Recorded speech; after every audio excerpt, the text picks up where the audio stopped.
kabsat! So, samahan nyo nga kaming manood ngayon ng preliminary night para sa Mutya ng Palawan.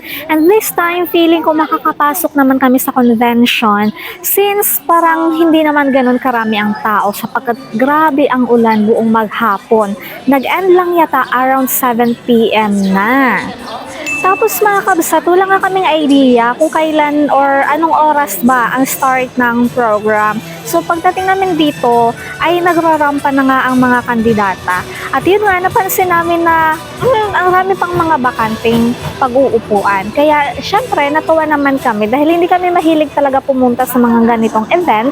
Pero since kasama namin ngayon ang aming kapatid, ay gusto namin siyang i-pasyal-pasyal dito sa city and sa mga ganitong program. Kaya yan, nagtyaga kaming manood dito and hindi nga namin makita banda sa dulo kaya pumunta kami dito sa harap. Pero hindi nga ako na-satisfied dito sa napwestuhan namin. Maliban sa against the light, yung lens ng camera ko sa mga ilaw ay puno ng mga tao dito. Mga taga-Rojas yata. May mga banner pa sila. Hello sa mga taga-Rojas. So yun nga, lumipat kami sa kabila para makapanood ako ng maayos or makapanood kami ng maayos at makapag-film ako ng maayos na makikita yung mga costume, ganun. So ito yung Kalayaan Island at tignan nyo ang kanyang banner. Atin ito. Nababasa nyo ba? So, napapanahon naman dahil sa tension nga sa nangyayari sa Kalayaan Island. By the way mga kabsat, kung napapansin nyo, nandito na nga ako sa gilid ng nirarampahan nila dahil dito may mga nagvi-video rin na hindi against the light at makukuhaan ng maayos ang mga gown or mga costume ng mga kandidata. By the way, yan ang representative or kandidata na mula sa bayan ng Nara at napakalakas ng audience impact sa kanya kasi ang ganda ng pagkaka-perform niya or represent niya sa ulo ng kalabaw na nasa likod niya. At mga kabsat, kung naalala ko nga ng tama, ito ay parang kandidata ng bayan ng Quezon at talagang binideo ko siya dahil gustong gusto ko kung paano niya wave ang kanyang costume. Nakikita nyo, grabe ang ganda, di ba? So yung kasunod niya naman mga kabisat ay bayan ng Rizal pero hindi ko na isinama kasi medyo napagod na ako kaya bumalik na ako sa inuupuan namin.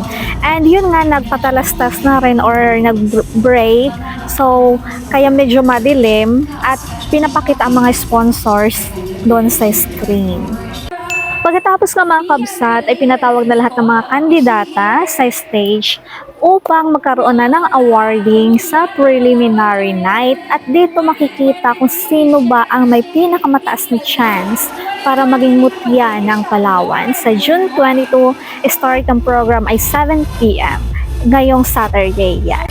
At ito na nga ang naging top 4 ngayong preliminary night. Ang naka-white ay Buswanga, ang katabi niya ay Coron, ang nasa gitna ay Nara, yung may kalabaw sa likod, at ang Taytay naman ang nasa kabilang dulo. Ang pagkakaalala ko, ang Taytay ay first runner-up ngayong preliminary night at ang Coron ay second runner-up. Hindi ko matandaan yung Buswanga at yung Nara.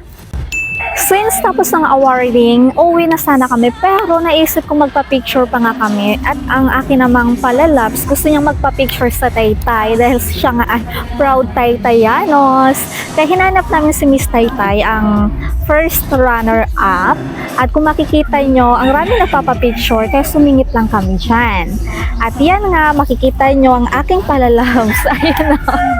Hindi yan siya magpapaawat kasi nga raw, estudyante raw yan ng kanyang ate. Kaya siya ay proud naman na makipag-picture sa kanyang kababayan. Dito nga gusto naming magpa-picture kay Miss Buswanga pero naunahan na kami ng mga ibang tao na magpa-picture kaya naghintay muna kami. By the way, napansin ko lang dito sa preliminary night, ewan ko sa Mutya ng Palawan or sa final, ang laki-laki ng support system ng Rojas. Napaka-amazing, di ba? Siguro kasi isang factor ay napakalapit lang nila sa city kaya ang madali sa kanila makapunta rito at makapag-support sa kanilang kandidata. May nabasa rin ako sa Facebook na magpo-provide rin sila ng libreng sasakyan para sa gustong mag-support sa kanilang kandidata. Sana all, di ba? Yan, punta ka na doon, akit ka. Naka-short ako eh. Okay lang ako nandilo. Hindi ba? Naka-short ako eh. Yung kukanin lang natin yung anong ulo. Wala. Oo, sa kuno. Yoko ka lang. Wait lang, may naka-picture pa.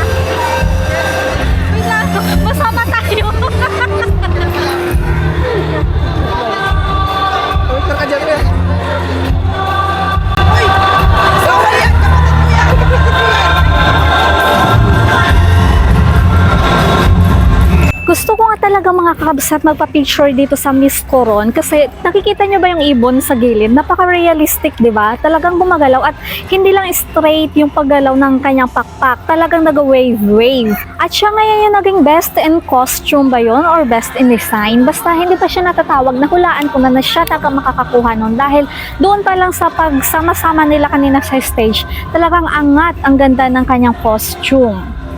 Pagkatapos ka naming magpa-picture, ay bumaba na kami sa stage kasi gusto ko na ring umuwi dahil napapagod na ako at meron pa akong work. Pero this time, hindi ko makita ang aking kapatid. Sasabi ka.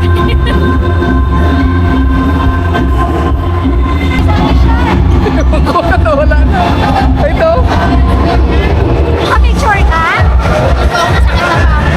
Gusto ko rin sa Kalabaw. Pwede ka nagpa-picture doon. Kasi pang ano, joke lang.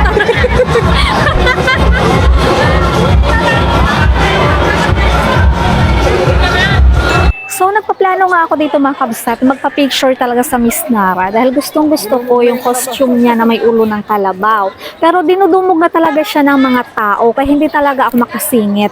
Tapos dyan, nung plano ko nang umakyat, biglang sumingit dyan yung security at sinabi niya na enough na nga, pagod na ang kandidata, kaya last na picture na yon. Kaya syempre, nakakaunawa naman ako, hindi na ako nagpumilit. Kaya lumabas na lang kami.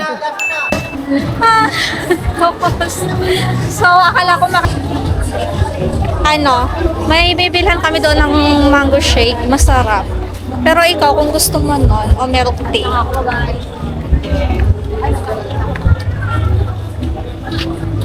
Ito o kaya buko shake, anong gusto mo? Hal, gusto mo ng mango shake? Ayun po. Grabe. Sige, buko shake. Isang buko shake po, yung tig 40. Alam mo, ma'am? Ayaw mo, buko shake? Pahingi, 40. Kaya baka gusto mo ng kaya yun. Sure ka. Sige. 40, itak. Parang tubig naman yan, hindi na shake.